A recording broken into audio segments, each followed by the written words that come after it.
शुभकामनाएं। प्रिय दर्शकों, आज के इस वीडियो में हम बात करेंगे नवरात्रि के दूसरे दिन पर माता के द्वितीय स्वरूप ब्रह्मचारिणी की पूजा कैसे करेंगे, पूजा की विधि क्या है, भोग क्या होना चाहिए, कौन सा मंत्र आपको प्रयोग करना चाहिए, माता की पूजा के लिए क्या मंत्र है, स्तुति कैसे करनी है, माता का ध्यान कैसे करना है, माता का स्तोत्र क्या है, कवच क्या, माता की कथा क्या है, उनके विषय में विस्तार से जानेंगे। इस प्रकार से संपूर्ण जानकारी द्वितीय नवरात्रि से संबंधित इसी वीडियो में आपको प्रदान की जाएगी। पूजा भी, पूजा की विधि भी पूजा करवाएंगे, मंत्र आदि सब वही रहेंगे जो मां ब्रह्मचारिणी की पूजा में होने चाहिए, पुष्प रंग आदि वही अर्पित कराए जाएंगे, माता की जो कथा है विवरण रूप में भाव बताई जाएगी। इस प्रकार से ये एक वीडियो द्वितीय नवरात्रि की संपूर्ण आवश्यकताओं को पूर्ण करता है। इसके अतिरिक्त हमने आपके लिए अलग से अपलोड की है, उसका आप लाभ लीजिएगा। तो आइए जानकारी आरंभ करते हैं। आपसे निवेदन है कि यदि वीडियो थोड़ा सा भी उपयोगी लगे तो कृपया एक बार लाइक अवश्य कर दीजिएगा। भगवती ब्रह्मचारिणी का आशीर्वाद प्राप्त करने के लिए कमेंट बॉक्स में अवश्य लिखिएगा जय मां ब्रह्मचारिणी। आप देख रहे हैं सनातन धर्म का संसार ज्योतिष संस्थान का प्रतिष्ठित यूट्यूब चैनल सनातन धर्म का संसार धार्मिक। हम सभी व्रत और त्योहारों की सही शास्त्रीय जानकारी प्रदान करते हैं। ज्योतिष शास्त्र और पंचांग के आधार पर आपको बताते हैं कौन सी तिथि कब है, व्रत आदि कब करना है, क्या विधि है, क्या नियम है और क्या गलती नहीं करनी है। यदि आप सभी व्रत और त्योहारों की सही शास्त्रीय जानकारी पाते रहना चाहते हैं तो कृपया चैनल को सब्सक्राइब कीजिए और बेल आइकन को प्रेस कीजिए। जब आप सब्सक्राइब का बटन दबाएंगे तो वहां एक घंटी का निशान बना हुआ आएगा, उसको अवश्य दबाइएगा, तभी आपको हमारे सारे वीडियो प्राप्त होंगे, अन्यथा आपसे जानकारी छूट जाएगी। प्रिय दर्शकों, अब जानकारी आरंभ करते हैं और बढ़ते हैं द्वितीय नवरात्रि की पूजा की ओर। प्रिय दर्शकों, चैत्र मास का दूसरा नवरात्रि जो 20 मार्च को है और 20 मार्च को आप सुबह स्नान आदि से निवृत्त हो के स्वच्छ वस्त्र धारण कर लीजिए। आज के दिन जो आपको पूजा करनी है वो पूजा होगी मां शक्ति के द्वितीय स्वरूप ब्रह्मचारिणी की। ब्रह्मचारिणी के बारे में आपने सुना होगा, ये जब माता ने तपस्या की थी विवाह से पूर्व, उस समय का चरित्र है।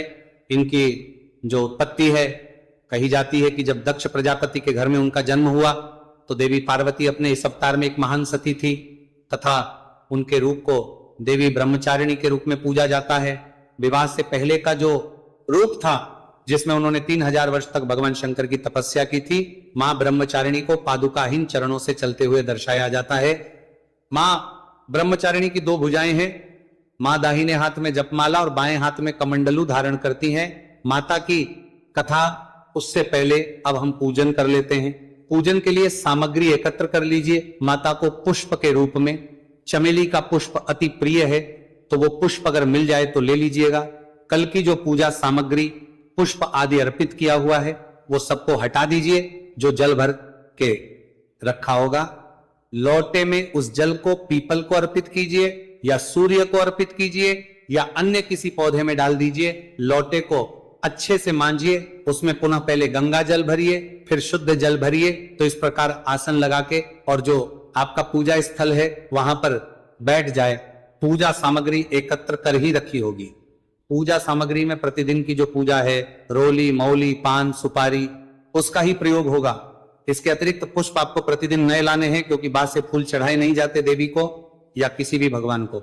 आइए सबसे पहले मां का ध्यान करते हैं, फिर हम पूजन में आगे बढ़ेंगे। वंदे मातरम, जपमाला, घमंडलू धरा, ब्रह्मप्रिया, ब्रह्मचारिणी माता का ध्यान करके माता से निवेदन करें कि हे मातेश्वरी, हम आज द्वितीय नवरात्रि पर आपका पूजन कर रहे हैं, इसे आप स्वीकार। अब आप माता को स्नान कराएंगे। स्नान कराने के लिए फूल के माध्यम से माता को जल के छींटे दीजिए, स्नान कराइए। स्नान कराने के बाद देवी भगवती को वस्त्र अर्पित करेंगे। वस्त्र के रूप में मौली का एक टुकड़ा तोड़ लीजिए और वहां देवी को अर्पित कीजिए। ओम ऐ ह्रीं क्लीं ब्रह्मचारिण्य नमः। माता को रोली, कुमकुम आदि से तिलक करेंगे। ओम ऐ ह्रीं क्लीं ब्रह्मचारिण्य नमः। माता को तिलक कीजिए, अक्षतम समर्पण ही, अक्षत समर्पित कीजिए। अब मां को आप माला पहनाएंगे और अगर पुष्प है तो पुष्प अर्पित करेंगे। माता को चमेली का पुष्प जो है विशेष रूप से प्रिय है, ऐसा शास्त्र कहते हैं। ओम ऐ ह्रीं क्लीं ब्रह्मचारिण्य नमः पुष्प समर्पित कीजिए और माता को माला पहनाइए। अब आप धूप दिखाएंगे और दीप दिखाएंगे। ओम ऐं ह्रीं क्लीं ब्रह्मचारिण्ये नमः, धूप दिखाइए। ओम ऐं ह्रीं क्लीं ब्रह्मचारिण्ये नमः, धूप दिखाइए, दीप दिखाइए। नैवेद्य अर्पित करेंगे मातेश्वरी को। तो आप मिश्री अर्पित कीजिएगा माता को भोग के रूप में। ओम ऐं ह्रीं क्लीं ब्रह्मचारिण्ये नमः जलाचमनी के लिए पुष्प से जल की छींटी दीजिए। तांबोलम एक पान का पत्ता लीजिए, उस पर 2 लौंग 2 इलायची और 1 सुपारी रखिए और वहां देवी को अर्पित कीजिएगा। या देवी सर्वभूतेषु मां ब्रह्मचारिणी रूपेण संस्थिता, नमस्तस्यै नमस्तस्यै नमस्तस्यै नमो नमः ब्रह्मचारिणी देवे नमः। तांबोलम, जो भी दक्षिणा अर्पित करना चाहते हैं माता को दक्षिणा अर्पित कीजिए और हाथ जोड़ के नमस्कार कीजिए। इस प्रकार से आपने आज का पूजन किया है। अभी मंत्र बाकी है, स्तुति बाकी है। माता के स्वरूप का वर्णन मैंने आपको किया, अभी माता की कथा बाकी है। ये सभी आज के दिन के लिए, द्वितीय जो नवरात्रि है उसके लिए बड़े महत्वपूर्ण है। अब माता से प्रार्थना करेंगे, ब्रह्मचारिणी माता की स्तुति करेंगे।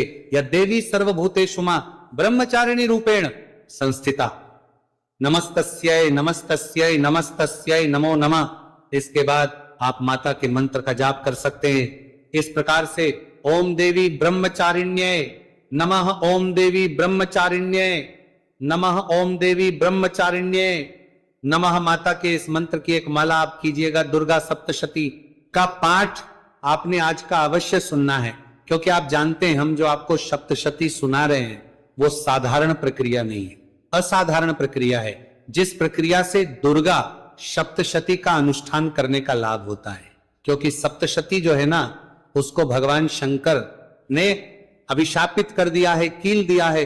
उसका लाभ तब तक नहीं मिलता जब मंत्रों के द्वारा उसका निष्कील ना किया जाए। तो हम जो पाठ कर रहे हैं वो निष्कीलन विधि के साथ कर रहे हैं। इसीलिए प्रतिदिन दुर्गा सप्तशती अवश्य सुनिएगा। संपूर्ण के साथ पाठ हो रहा है और संपूर्ण नियमों के साथ सुनाया जा रहा है। आइए अब हम मातेश्वरी की साररूपा कथा सुनते हैं। बोलिए देवी ब्रह्मचारिणी की जय।